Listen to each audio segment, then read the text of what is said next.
பர்திமேயு சுவிசேஷ ஊழியங்கள் வழங்கும் நற்செய்தி நேரம். தேவ செய்தி பாஸ்டர் ஆர். அகஸ்டின். இந்த நாளில் மறுபடியும் எப்போதும் போல உங்களை சந்திக்கவும் தேவனுடைய வார்த்தையை சொல்லவும் ஆண்டவர் கொடுத்திருக்கிற சுகபலத்திற்காய், நல்ல சூழ்நிலைக்காய், அதைவிட இந்த நாளில் எந்த ஒரு பலவீனமும் இல்லாமல் கர்த்தர் காத்ததற்காய் ஆண்டவருக்கு நன்றி செலுத்துகிறேன். ஒவ்வொரு நாளும் இந்த நிகழ்ச்சி அநேகர் பார்க்குறீங்க. பார்க்கிறதோடு இல்லை, சிலர்லாம் கூப்பிட்டு பேசுகிறீங்க, ஆச்சரியப்பட்டு பேசுகிறீங்க, சிலர் ஆதங்கப்பட்டு பேசுகிறீங்க. சிலர் உங்களுக்கு பார்வை உண்டா இல்லையா, ஏன்னா சில வீடியோக்களை பார்க்கும்போது கூட்டங்களில் எடுக்கிற வீடியோலாம் பார்த்தா அப்படியே கிட்ட வர்ற மாதிரி நல்லா தெரியுது. அதில் பார்க்கும்போது உட்காந்துருக்க கிட்டத்தட்ட ரொம்ப கிளியரன்ஸாக இருக்குது. ஆனால் எங்களுக்கு அதில் பார்வை உண்டா இல்லையாங்கிற சந்தேகம் கூட வசத்தம் செய்யுதுன்னு சொல்கிறீங்க. எப்படி இருந்தாலும் சரி, நீங்கள் வந்து பார்க்கலாம், எந்த ஒரு தடையும் இல்லை. எனக்கு 2 வயசுலேருந்து இன்னைக்கு வரைக்கும், இந்த நிமிஷம் வரைக்கும் ஆண்டவர் கொடுத்திருக்கிற ஒரு தைரியம், மனக்கண்டம். ஆண்டவருக்கு ஸ்தோத்திரம். இந்த நாளிலே ஒரு கேள்வியை கேட்ட ஒரு அன்பு சகோதரி, அவங்க கேட்டது எனக்கு ஆச்சரியமாக இருந்தது. நல்ல கேள்வி கேட்டீங்க. என்ன கேள்வி கேட்டீங்க?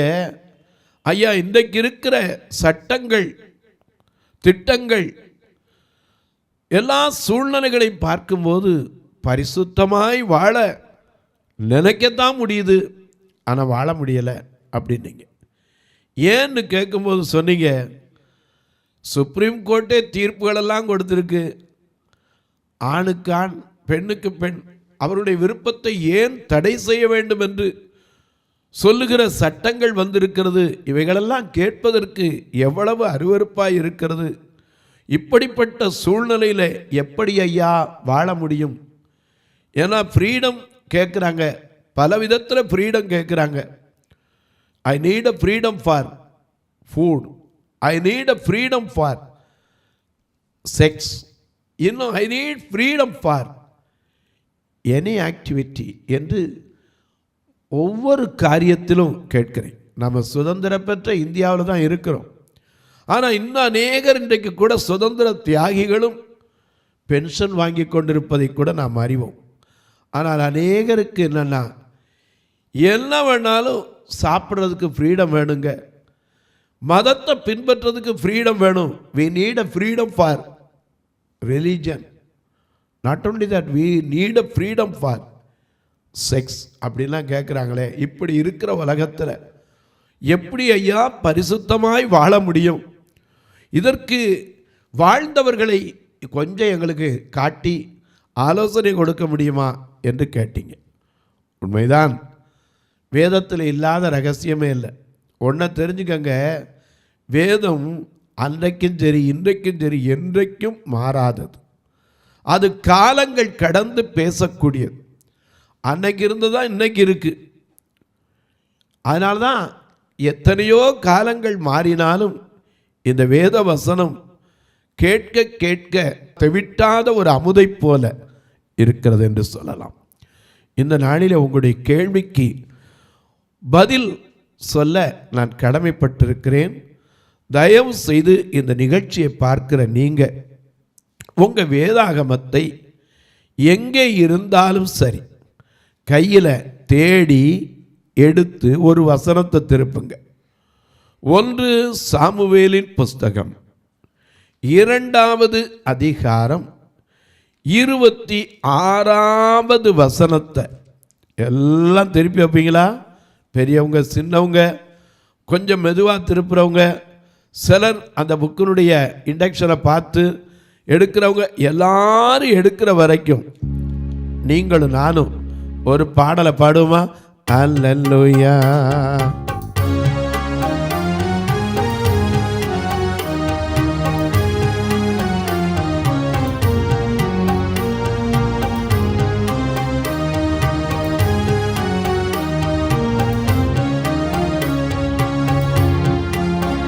தேவன் தாபரிக்கும் ஸ்தலமே, தம் ஜனத்தாரின் மத்தியிலே. தேவன் தாபரிக்கும் ஸ்தலமே, தம் ஜனத்தாரின் மத்தியிலே. தேவன் தாமவர்கள் தேவனாயிருந்து கல்யாமையும் துடைக்கிறாரே. தேவன் தாமவர்கள் தேவனாயிருந்து கல்யாமையும் துடைக்கிறாரே. இதோ மனுஷர்கள் மத்தியில் தேவாதி தேவன் வாசம் செய்கிறாரே. இதோ மனுஷர்கள் மத்தியில் தேவன் வாசம் செய்கிறாரே.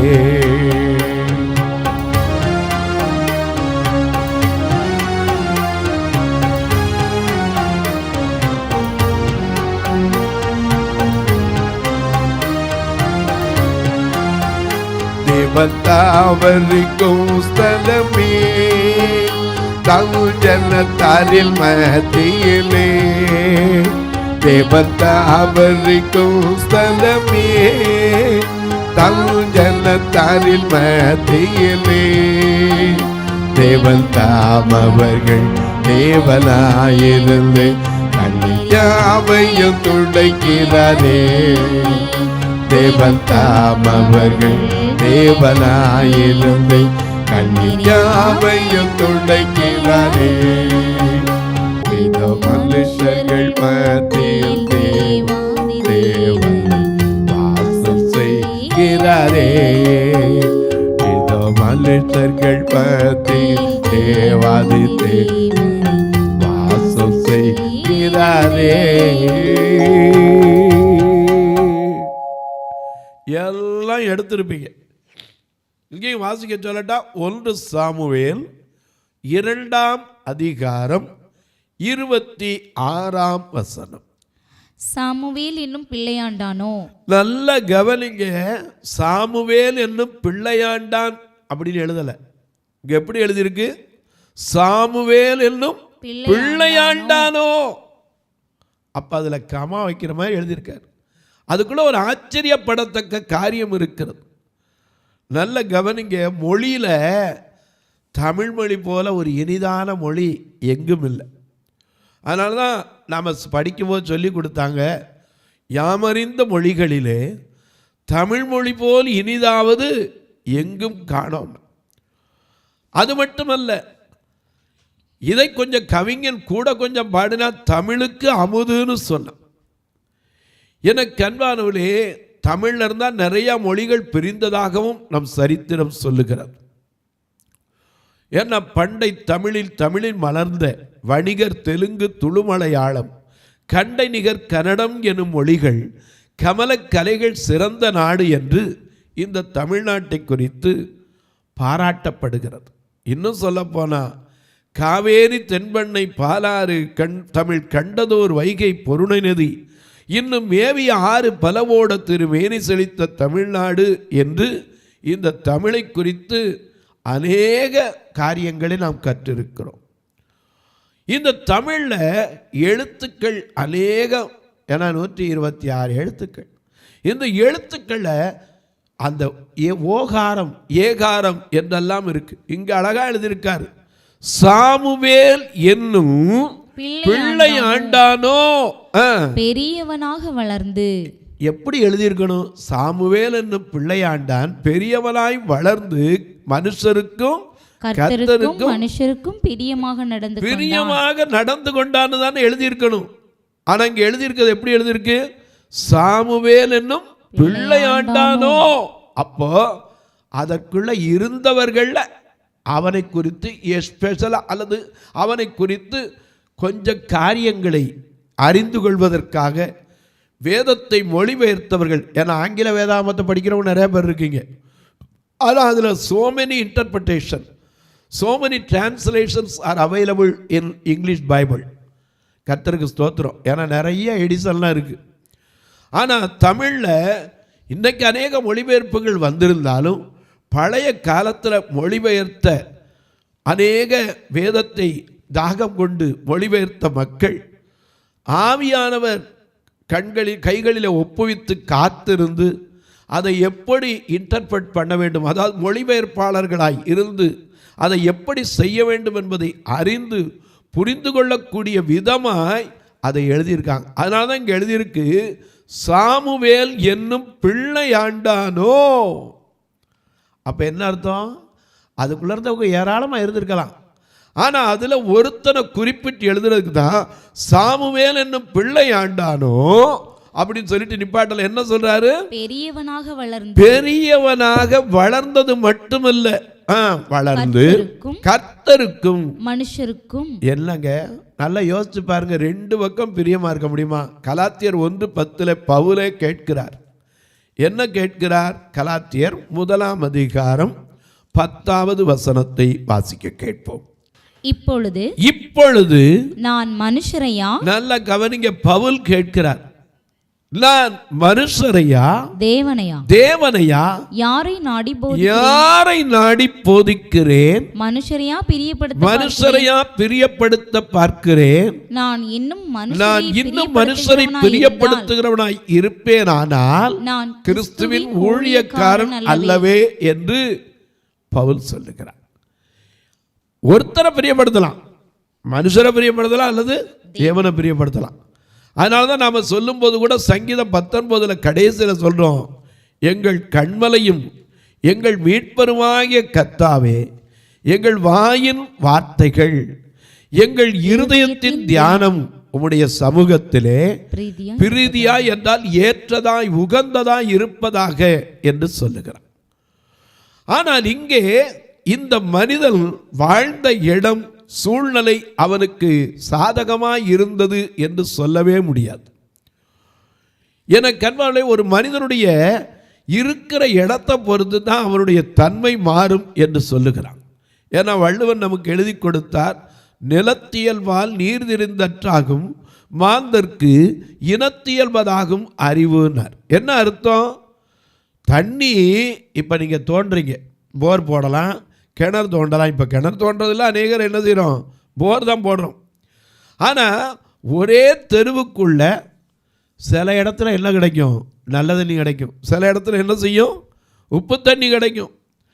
ஆனால் நிலம் எப்படியோ அதை பொறுத்து தான் நீர் அமையும். சில பாறையான இடத்துல என்ன தண்ணி கிடைக்கும்? நல்ல தண்ணீர்கள் கிடைக்கும். நிலத்தியல்பால் நீர் தெரிந்தற்றாகும். நிலத்தை பொறுத்து, அந்த மண்ணை பொறுத்து அந்த தன்மை அமைகிறது, தண்ணீரின் தன்மை. அதுபோல மாந்தர்க்கு, மக்களுக்கு இனத்தியல்பதாகும் அறிவு அவன் சேர்ந்திருக்கிற இடத்தை பொறுத்து தான் அவனுடைய அறிவும் இருந்திருக்க வேண்டும். ஆனால் இந்த சாமுவேல் என்னும் பிள்ளையாண்டான் வளர்ந்த சூழ்நிலை அவனுக்கு சாதகமாக இல்லை. ஏன்னா ஒரு கட்டுரையை கொஞ்ச நாளைக்கு முன்னாடி பத்திரிக்கையில் எனக்கு ஒருவர் வாசித்து காண்பித்தார். ஐயா, இந்த கட்டுரையை கொஞ்சம் கேளுங்களேன்னார்.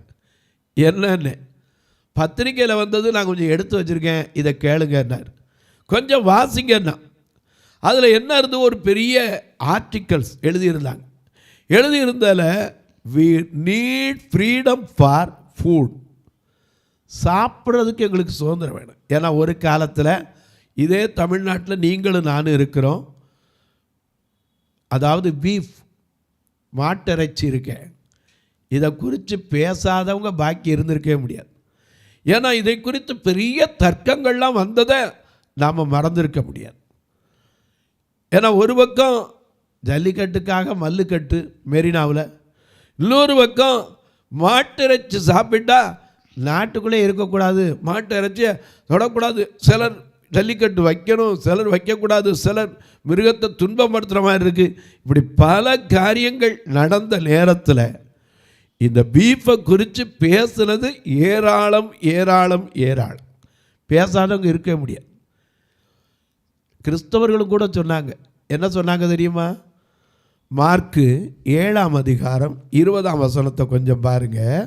இயேசு சொன்ன ஒரு வார்த்தை, மனுஷனுக்குள்ளே இருந்து புறப்படுகிறதே மனுஷனை தீட்டுப்படுத்தும். மனுஷனுக்குள்ள இருந்து வர்றதாப்பா தீட்டுப்படுத்தும், உள்ள போறது தீட்டுப்படுத்தாது. எதை வேணாலும் சாப்பிடலாம். அப்போ அதுக்காக பிராந்தி விஸ்கி எதை வேணாலும் முழுங்கலாமா? சிலர் சொன்னாங்க, இயேசுவே சொல்லியிருக்காருப்பா, எதை வேணாலும் சாப்பிடலாம். எனக்கு அன்பானவர்களே, ஒன்றை நீங்கள் தெரிந்து கொள்ள வேண்டும். எதையும் சாப்பிடலாம். பவுல் சொல்றார், எல்லாவற்றையும் எனக்கு அனுபவிக்க அதிகாரம் உண்டு. ஆனா எல்லாம் எனக்கு எப்படி இருக்காது, தகுதியா இராது. நமக்குன்னு சில காரியங்கள் தகுதி இருக்கு. இப்படித்தான் செய்யணும், இதைத்தான் செய்யணும், இதை செய்யக்கூடாது இருக்கிறது. எனக்கு அன்பானவர்களே, நாம் அநேக நேரங்கள் அதை மறந்துடும். தகுதி இருக்கணும். சாப்பிட்றது, இன்னைக்கு ஒருத்தர் மாம்சம் சாப்பிடாதவன் பக்கத்தில் இருந்தால் அவனுக்காக மாம்சம் சாப்பிட்றவனும் கூட மரக்கறி சாப்பிட்றது நல்லதுன்னா பவுலுடைய கருத்து. அநேக நேரங்களில் வேத வசனத்தை வளைக்கிறவர்களும் உண்டு. எப்படி வளைக்கிறாங்க? அதெல்லாம் இல்லைங்க, இயேசுவே சொல்லியிருக்காரு, மனுஷனுக்குள்ளேருந்து வர்றதாங்க தீட்டுப்படுத்து. உள்ளே போகிறது எதுவும், வாய்க்குள்ளே போகிறது எதுவும் மனுஷனை என்ன செய்கிறது இல்லை, தீட்டுப்படுத்துறது இல்லைங்கிறதுக்காக உடனே இன்றைக்கி எல்லாத்தையும் சுற்றி சாப்பிட முடியுமா? சாப்பிட வேண்டியது தான். அதனால தான் பேதுரு அப்போஸ்தலர் 10ஆம் அதிகாரத்தில் பேதுருக்கு முன்னாடி ஒரு தரிசனம், ஒரு பெரிய கூடு வானத்திலிருந்து இறங்கி வருகிறது. இந்த கூடு இறங்கி வந்த உடனே அவனை பார்த்து சொன்னாங்க, இதை அடித்து என்ன செய்ய, புசினா. அதுக்கு அவர் என்ன பதில் சொன்னாரு?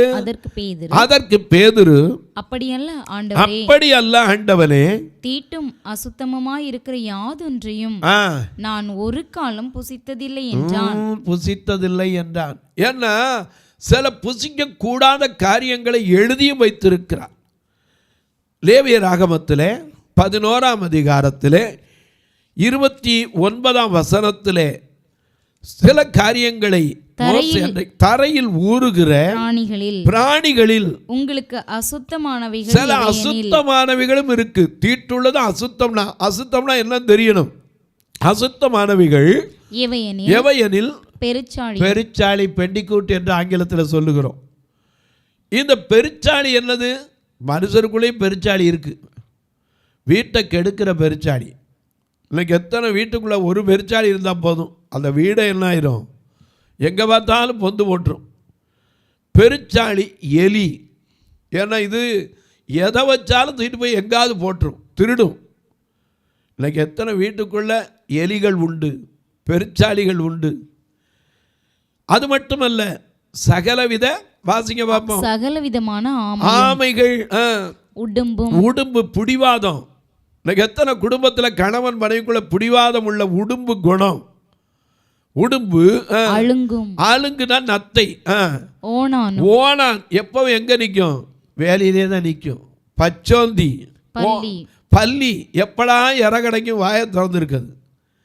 இவைகளெல்லாம் அசுத்தமானவைகள். வாய்க்குள்ள போறது எதுவும் தீட்டுப்படுத்தாதுங்கிறதுக்காக எதையும் சாப்பிட முடியாது. சாப்பிட்றதுல சுதந்திரம் வேணும். எனக்கு அன்பானவர்களே, அன்னைக்கு அப்படித்தான் இருந்துச்சு. சாப்பிட்றதுல சுதந்திரம். ஆசாரியன்ற பலி செலுத்த வருவாங்க. பலி செலுத்த வரும்போது பலி செலுத்துகிற வந்தவன் போஜன பலியோ, பான பலியோ, சமாதான பலியோ, சர்வாங்க தகன பலியோ, பாவ நிவாரண பலியோ, குற்ற நிவாரண பலியோ செலுத்த வரும்போது ஆசாரியன்ற ஒரு வார்த்தை கேட்பான். 1 சாமுவேல் 2ஆம் அதிகாரம் 15ஆம் வசனத்தை வாசிக்க கேட்போம். 1 சாமுவேல் 2ஆம் அதிகாரம் 15ஆம் வசனத்தை வாசிக்க கேட்போம். கொழுப்பை தகனிக்கிறதற்கு முன்னும் ஆசாரியனுடைய வேலைக்காரன் வந்து பலியிடுகிற மனுஷனை பார்த்து ஆசாரியனுக்கு பொரிக்கும்படிக்கு இறைச்சி கொடு, பச்சை இறைச்சியே அல்லாமல் அவித்ததை உன் கையிலே வாங்குகிறதில்லை என்பான். அதற்கு அந்த பலியிடுகிற மனுஷன் இன்று செய்ய வேண்டியதை பலியை முதலாவது கொழுப்பை தகனித்து விடட்டும், பிற்பாடு உம்முடைய மன விருப்பத்தின்படி எடுத்துக்கொள்ளும் என்று சொன்னாலும் அவன் அப்படி அல்ல, இப்பொழுதே கொடு, இல்லாவிட்டால் பலவந்தமாய் எடுத்துக்கொள்வேன் என்பான். இன்னைக்கு அப்படித்தான் இருக்கு, அன்னைக்கு அப்படித்தான் இருந்திருக்கு. சாப்பாடுல புடுங்கியாவது தின்றணும். இன்னைக்கு எத்தனை பேருக்குள்ள இருக்கு? இன்னைக்கு சாப்பிட்றதுக்கு எதை வேணாலும் சாப்பிடலாம், ஆனால் தகுதியாக இருக்குமா? தானியேலுக்கு ராஜ போஜனம் கிடைச்சது. தானியேலின் புஸ்தகம் 1ஆம் அதிகாரத்தில் நீங்கள் பார்க்கலாம். அடிமையாய் கொண்டு போகப்பட்ட இடத்துல அவனுக்கு ராஜ போஜனம், ராஜா சாப்பிடுகிற போஜனமும் ராஜா பானம் பண்ணுகிற திராட்சரசமும் அவனுக்கு கொடுக்கப்பட்டது. ஆனா அவன் என்ன சொன்னா, தானியேலோ ராஜாவின் போஜனத்தினாலும் அவர் பானம் பண்ணுகிற திராட்சரசத்தினாலும் தன்னை தீட்டுப்படுத்தலாகாது என்று தன் இருதயத்தில் தீர்மானம் பண்ணிக்கொண்டு தன்னை தீட்டுப்படுத்தாதபடி பிரதானிகளின் தலைவனிடத்திலே வேண்டிக் கொண்டான். ஏன்னா தகுதி இல்லாததை என்ன செய்யக்கூடாது, நம்ம சாப்பிடக்கூடாது. இன்னைக்கு அநேகர் கேட்குறாங்க, எங்களுக்கு சாப்பிட்றதுல ஃப்ரீடம் வேணும். எனக்கு அன்பானுலே வாய்க்குள்ளே போகிற தீட்டுப்படுத்தாதுங்கிறக்காக ஆண்டவர் அறிஞ்ச ஒரு மனுஷன் பெருச்சாலியை போய் திம்பானா, எலியை போய் திம்பானா? ஏன் பல்லி, பச்சவந்தி, உடும்பு இதெல்லாம் அசுத்தமானவைகள். அதனால தான் பேதுருக்கு ஆண்டவர் அந்த வானத்திலேருந்து இறங்குனது வேற எங்கேருந்து வரல. வானத்திலேருந்து இறங்கின அந்த கூடு அவன் பார்க்கிறான், தரிசனத்தில் பார்க்கிறான். ஆண்டவர் சொன்னார் பேதுருவை பார்த்து, எப்பா நீ ஏப்பா உட்காந்துருக்க, சாப்பிடுப்பா அப்படிங்கிறார். ஆனால் அவன் சொல்றான், அப்படி அல்ல என் ஆண்டவனே, தீட்டும் அசுத்தமாயிருக்கிற யாதொன்றையும் நான் ஒரு காலும் புசித்ததில்லை. எனக்கு அன்பார்களை புசிக்கிறதுக்கு நிறைய இருக்கு. 1 கொரிந்தியர் 10ஆம் அதிகாரம் 25ஆம் வசனத்தில் பார்க்கிறோம், கடையில் வாங்கினா விசாரிக்கவே கூடாது. நீ எதையும் சாப்பிடலாம், அப்படி விசாரிச்சேன்னா சாப்பிட முடியாது. போய் பார்ப்பேன், தோசை எப்படி போடுறாங்க, ஆமாம் உள்ளே போடும்போது வேர்வை வடியத்தான், அடுத்த நிமிஷம் சாப்பிட முடியுமா? 1 கொரிந்தியர் 10ஆம் அதிகாரம் 27ஆம் வசனத்தில் பார்க்கிறோம், அவிசுவாசி ஒருவனுடைய வீட்டுக்கு விருந்து கலைச்சிருந்தா அங்கே போய் நீ ஒன்றை என்ன செய்யக்கூடாது, விசாரிக்க கூடாது. அப்படி விசாரிச்சா ஒன்று பந்தியை விட்டு எந்திரிச்சு வரணும், இல்லைன்னா அவன் கூப்பிட்டக்கு அவமரியாதை நடக்க வேண்டி வரும். ஆகையினால சாப்பிட்றதுக்கு ஒரு வரமுறை வச்சிருக்க. அன்றைக்கு ஆசாரியனுக்கென்று சில காரியங்களை தேவன் ஒதுக்கி வைத்திருந்தார். அடுத்த செய்தியில் உங்களுக்கு சொல்கிறேன். ஆனால் பலி செலுத்த வர்றவன்ற பலவந்தமாய் புடுங்கி அனுபவிக்கிற இடத்துல வாழ்ந்தவன் சாமுவேல் என்னும் பிள்ளை ஆண்டானோ தன்னை காத்து கொண்டான். இன்றைக்கு நமக்கும் அப்படித்தான். நம்ம சூழ்நிலை நமக்கு சாதகமாக இருக்குன்னு சொல்ல முடியாது, சில சூழ்நிலை பாதகமாகவும் இருக்கும். கிறிஸ்துவை அறிந்தவன் பாபிலோனில் இருந்தாலும் தேவ சித்தத்தை என்ன செய்வான்? தொலைக்காட்சியில் பார்க்கிற என் அன்பு மக்களே, இந்த நிகழ்ச்சியை நாள்தோறும் பார்க்குறீங்க, கேட்குறீங்க, பரவசம் அடைகிறீங்க, நல்லது. சில நேரங்களில் ஆச்சரியப்படுறீங்க.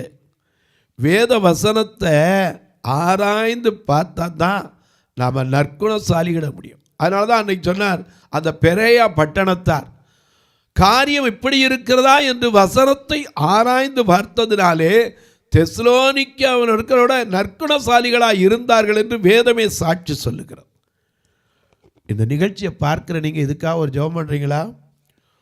இது தொடர்ந்து வர்றதுக்கு தேவைகள் சந்திக்கப்படணும். ஒவ்வொரு நாளும் வரணும்னா 4000 ரூபா தொலைக்காட்சிக்கு, ரெக்கார்டிங்கு மட்டும் தனியாக 1000 ரூபா செலவு. அது மட்டும் இல்லை, எனக்கு அன்பானவர்களே ஜிஎஸ்டி உண்டு. ஏன்னா ராயனுக்குரியதை ராயனுக்கும், தேவனுக்குரியதை தேவனுக்கு நம்ம கொடுக்கணும். ஒரு நாளும் அதிகாரத்திற்கு நம்ம எதிர்த்து நிற்கவே கூடாது. வேதம் நமக்கு அதைத்தான் சொல்லுது, அதற்குரியதை கொடுக்கணும். இயேசுவே அன்னைக்கு சொன்னார், உங்கள் போதகர் வரி கட்டுறது இல்லையா, கட்டுவார். உடனே அவர் போய் ஒரு மீனை பொறி வாரு, அதில் வாயத்தர, அதில் வெள்ளிப்பணம் இருக்குது, எடுத்து உனக்கு எனக்கும் வரி கட்டுனார். எனக்கு அன்பார்களே, இதன் தேவைகள் சந்திக்கப்பட ஜெபிங்க. எங்கிட்ட இருக்கிறது பார்வையற்ற மக்கள் திருச்சபை 2 உண்டு, மதுரையிலையும் திருநெல்வேலியும் உண்டு. தாராளமாக நீங்கள் வந்து பார்க்கலாம். 2 கண்ணு தெரியாத மக்களுக்காக இந்த திருச்சபை. அப்போ எப்படி பிரதர் இந்த நிகழ்ச்சி காரணம் அப்படின்னு சொல்லிங்க, சபையில் வர காணிக்க, சபையில் வந்து பார்த்தீங்கன்னா காணிக்க கரண்ட் பில்லு கட்டுற கூட இருக்காது. தெருக்களிலே பிரசங்கித்து அதன் மூலம் வருகிறத வச்சு இந்த தொலைக்காட்சி நிகழ்ச்சி போட்டு அநேக ஆத்ம ஆதாயம் செய்வது மட்டுமல்ல, இந்த மக்களையும் ரட்சிப்பதற்கு இந்த காரியத்தை கர்த்தர் கொடுத்தார், இன்று வரை செய்து வருகிறார். உங்களையும் கர்த்தர் ஏவினால் ஒரு நாள் நிகழ்ச்சியை தாங்கலாம். உங்கள் பிறந்த நாள், திருமண நாள் போன்ற நல்ல நாட்களிலே ஒரு சபையில் வருகிற மக்களுக்கு ஆகாரம் கொடுப்பதுக்கு உதவலாம். பார்வையற்ற மக்கள் இவங்களை வேன் வாடகைக்கு எடுத்து தான் ஒவ்வொரு வாரமும் அழைக்கிறோம். ஒரு வாரத்துக்கே 4000 ரூபா. ஒருவேளை ஐயா இந்த ஆத்துமாக்களை கொண்டு வந்து சேர்க்குற பொறுப்பு எனக்கு தாகம் உண்டுன்னா ஒரு மாதத்துக்கு 4 வாரம் 16,000 ரூபா. கர்த்தர் ஏவி அது தடையில்லாமல் நடப்பதற்கு ஜெபிங்க. உங்களையும் கர்த்தர் ஏவானா தொடர்பு கொள்ளலாம். ஒருவேளை உங்களுக்கு இந்த நிகழ்ச்சியை கேட்கும்போதே ஆர்வம் உண்டென்றால் 84 388 52 500 8438852500 இந்த நம்பரை நீங்கள் தொடர்பு கொண்டால் பர்திமேயு பார்வையற்றோர் சேரிட்டபிள் ட்ரஸ்ட் இருக்கும். இதன் வழியாக நீங்கள் தொடர்பு கொண்டால் அந்த பில்லை எடுத்து உங்களுடைய காரியங்களுக்கு வைக்கலாம். அதை உங்களுக்கு உதவியாக இருக்கும். உங்கள் ஜெபக்காரியம் எது இருந்தாலும் காலை 10 மணிக்கு மேலே சொல்லுங்கள். ஏன் பிரதர் மற்ற நேரம் சொல்லக்கூடாதா? சொல்லலாம். 24 மணி நேரம் நான் உங்களுக்கு ஜெப உதவின்னு சொல்லிவிட்டு ஃபோன் எடுக்காமல் போனால் என்ன பிரயோஜனம்? 10லேருந்து 5க்குள்ளே உங்கள் ஜெப காரியங்களை சொல்லுங்கள். நான் தாராளமாக ஜெபிப்பேன். இப்போ உங்களுக்காக ஜெபிக்கட்டுமா? நல்ல பிதாவே, நன்றியோடு துதிக்கிறோம் சுவாமி. சாமுவேல் என்னும் பிள்ளையாண்டானோ, அந்த பிள்ளையாண்டான் வளர்ந்து கர்த்தருக்கும் மனுஷருக்கும் பிரியமாய் வாழ்ந்தான் என்று சொல்லப்பட்டிருக்கிறதே. இன்றைக்கு இருக்கிற சூழ்நிலையில் ஒன்றும் மனுஷனை பிரியப்படுத்தணும் இல்லை கர்த்தரை பிரியப்படுத்தணும் தான் இருக்கு. நான் எப்படி அதை வாழ என்று கேட்ட அந்த அன்பு சகோதரிக்காய் ஜெபிக்கிறேன். அவருடைய தாகத்தின்படி எந்த சூழ்நிலையிலும் கர்த்தரை நாம் பின்பற்றும் போது அவர் நமக்கு உதவி செய்வார், நம்மை நடத்துவார், நம்மை காப்பார், எதிர்த்து வருகிற தீமைகளையும் நன்மையாய் மாற்றுவார். ஆண்டவர் தாமே அந்த குடும்பத்தாரை ஆசீர்வதிங்க. இந்த ஊழியத்தை தாங்குகிற ஜெபிக்கிற ஒவ்வொரு பெரியோர் சிறியோர் பிள்ளைகளையும் ஆசீர்வதிங்க. ஒவ்வொருவருடைய மனதுக்கும் ஆறுதலும் சமாதானமும் கிடைக்கட்டும். படுக்கையில் படுத்திருக்கிற மக்களுக்காய் ஜெபிக்கிறேன். தான் எழுந்திருக்க முடியாமல் பல நாட்கள் படுக்கையில் இருக்கிற மக்களுக்காய் ஜெபிக்கிறேன். குழந்தை பாக்கியம் இல்லாதவர்களுக்காய் ஜெபிக்கிறேன். வியாதி படுக்கையில் சொல்ல முடியாமல் கண்ணீர் வடிக்கிற மக்களுக்காய் ஜெபிக்கிறேன். பிறந்த நாள் திருமண நாளை நினைவு கூறுகிற மக்களுக்காய் ஜெபிக்கிறேன். ஒவ்வொருவருக்கும் ஏற்ற நல்ல காரியங்களை செய்து ஆசீர்வதி. இயேசுவின் நாமத்தில் ஜெபிக்கிறேன் நல்ல பிதாவே, ஆமென்.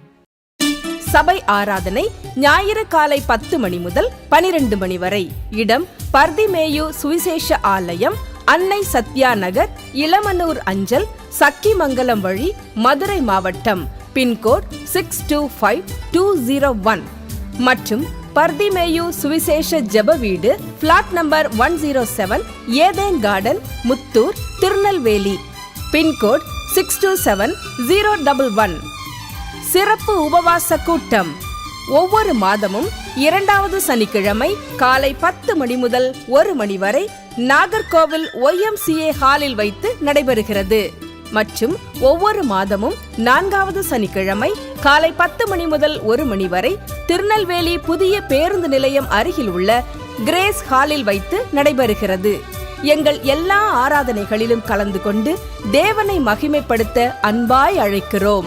உங்கள் உதாரத்துவமான காணிக்கைகளினால் இவ்வூழியத்தை தாங்க விரும்பினால் R Augustine, account number 5021364331, IFSC code IDIB 000B066, Indian bank, BP குளம், மதுரை.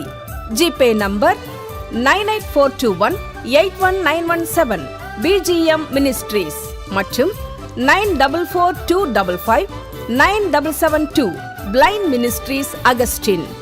உங்கள் தொடர்புக்கு பாஸ்டர் ஆர் அகஸ்டின், பர்திமேயு சுவிசேஷ ஊழியங்கள், நாகமலை, புதுக்கோட்டை, மதுரை 625019. தொலைபேசி எண்கள் 9842181917 மற்றும் 9442559772. கர்த்தர் தாமே உங்களை ஆசீர்வதிப்பாராக.